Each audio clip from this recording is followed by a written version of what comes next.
Hello everyone, મારી ચેનલમાં આપ સૌનું સ્વાગત છે। આજે આપણે બનાવીશું ખૂબ જ હેલ્ધી એવી જુવારની રોટલી। એના માટે મેં એક વાસણમાં પાણી ગરમ કરવા મૂકી દીધું હતું। એમાં એક ડોકલી જેટલું તેલ, સ્વાદ પ્રમાણે મીઠું તથા થોડો અજમો એડ કરીશું। આ ત્રણેય વસ્તુ એડ કરી બરાબર મિક્સ કરી અને પાણીને ઉકળવા દઈશું। પાણી બરાબર ઉકળી જાય પછી એમાં આપણે જુવારનો લોટ થોડો થોડો કરી એડ કરતા જઈશું અને હલાવતા જઈશું। આ રીતે હલાવતા જવાનું છે એટલે ખબર પડે કે આટલે કેટલો લોટ એડ કરવો છે। તો જો વધારે ઢીલું લાગતું હોય તો મેં એડ કર્યો એમ થોડો લોટ એડ કરી શકો છો। તો બસ આમાં દેખાય છે એવી જ કન્સિસ્ટન્સી લોટની આવી જોઈએ। હવે આપણે એને 2 થી 3 મિનિટ એકદમ ધીમા તાપે ઢાંકીને ચડવા દઈશું। બસ આપણે 2 થી 3 મિનિટ જ રાખવાનું છે એને।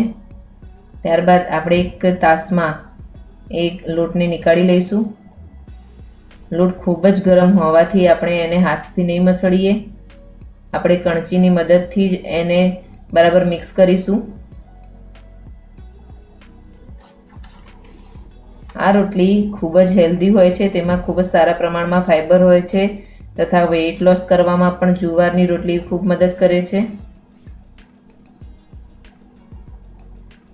આ રીતે ધીરે ધીરે હલાવતા જઈને જ્યારે થોડું ઠંડુ પડે ત્યારે બરાબર મસળીને આ રીતે સરસ લોટ તૈયાર કરી લેવાનો છે।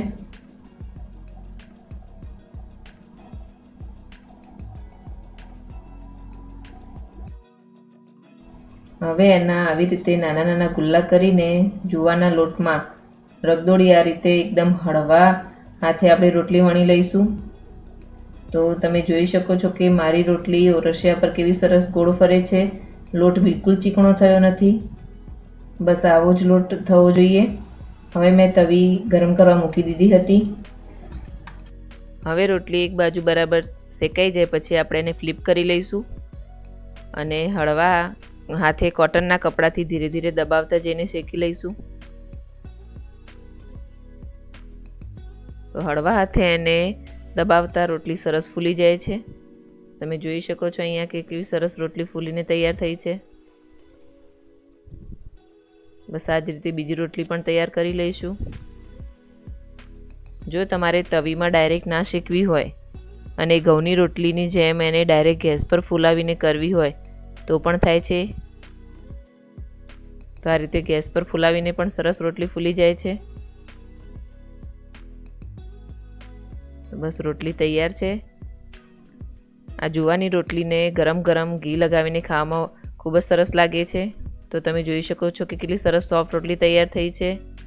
તો આવી જ હેલ્ધી રેસીપી જોવા માટે મારી ચેનલને સબસ્ક્રાઈબ કરો, બાજુમાં આવેલું બેલ આઇકન દબાવો જેથી નવા નોટિફિકેશન તરત મળે તમને। Thanks for watching.